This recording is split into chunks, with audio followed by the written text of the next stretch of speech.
Rainbow and Silver, it's Miss Eddington here, and I just wanted to take a couple minutes to talk to you about a decomposing web.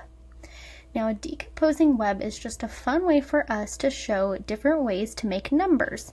We've done this a lot in class where we use our really fun smelly bingo dabbers to show how many different combinations we can use to make a certain number.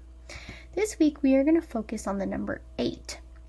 Now, you aren't going to be using bingo dabbers like we usually do in class. This time, I want you to try and brainstorm as many combinations as you can without using the patterns that we have learned. This is just a fun way for you to be creative and shows many different ways you can make 8. The first way I showed how to make 8, just to show you a little example of what a decomposing web could look like, is 4 blue plus 4 pink dots.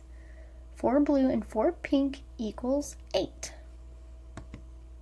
The next way I showed it was to make a number bond. So as you can see, this is a little different than what we did in class because we're not just using colors to show the different ways. We can use as many different strategies and as many different examples of how to make a number. So you don't just have to use dots, you can also use things like number bonds. So I showed here that 8 and 0 together go into that big mama to make 8. Next, I'm going to do a math sentence. So I did 5 plus 3 equals 8.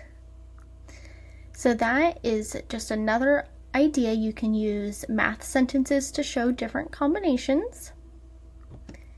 And here is an example of what it looked like when I drew one on my iPad. So you can use a piece of paper to draw this. If you want to draw it, maybe you have an iPad you can use. You could even draw it with chalk outside. There are so many different ways to make a decomposing web. So I hope you enjoyed this and have fun decomposing the number 8.